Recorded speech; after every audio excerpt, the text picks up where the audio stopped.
Dementia is used as sort of an umbrella term for a series of symptoms that can include memory loss, but also things like confusion and problems thinking clearly. Sometimes this can involve difficulty with using language effectively, but it can also impact on the person's mood and the way they behave in day-to-day life.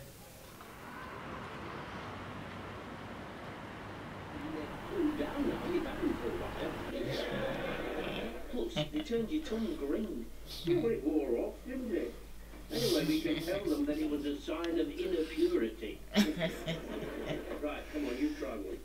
You try one. No, you in terms of Mum getting diagnosed, she was in Doncaster and we were living in London, so she didn't tell us that she got diagnosed. When she was diagnosed, she got informed that she had dementia, but nobody else did. Now, I remember that she actually referred herself to the memory clinic.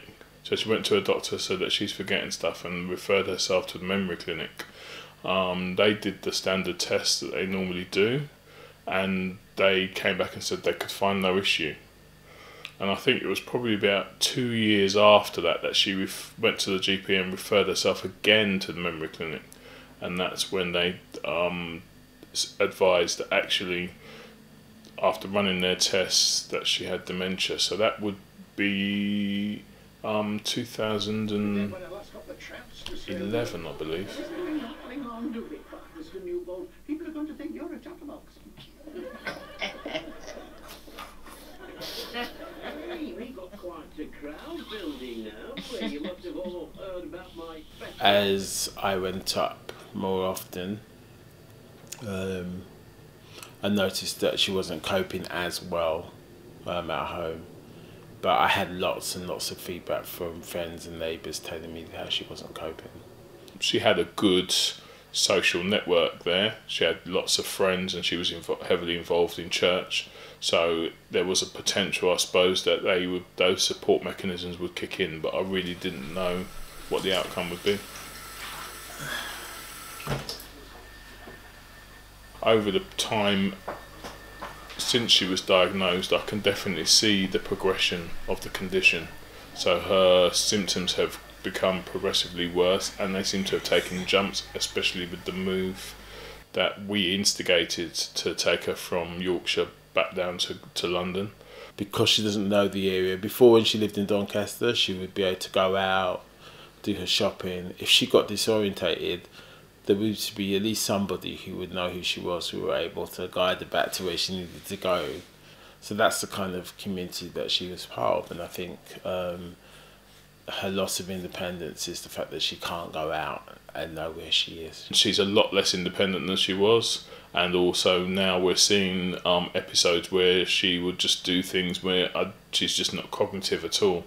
So, for example, making a drink for my cousin who came round to visit, using any kitchen cleaning substance that she could find, including flash with bleach and bleach itself, and preparing that as a drink. No, and I'm not sure that this thing is not nice. Mum, please, come. No, Come this way. Please. Come on. I said I'm not going. So Mum? I don't expect it. Mum, come on.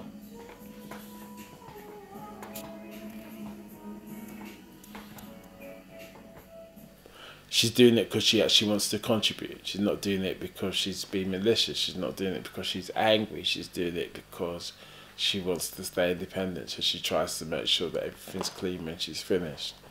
So for me, it's about the heart of a person, about why they're doing what they're doing. And even though it is frustrating and difficult to manage sometimes, she's not doing it from a place where she is looking to make my life difficult or her life difficult. I actually think that there's a bigger problem. The problem with me is not Mum.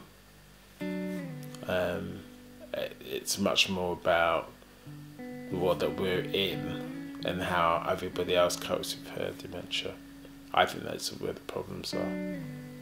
People in the community don't understand that she's a person, and she's not just a person with dementia, she's a person with feelings. The biggest thing that mum wants to be is be loved, and somebody to hold her hand, somebody to just spend half an hour with her and just listen to her, even though she's not necessarily talking stuff that's coherent. It's still meaningful. I think it's easy to focus on the kind of dramatic things about her behaviour, but for me it's not about her behaviour, it's about who she is as a person. And she's a very kind and loving person.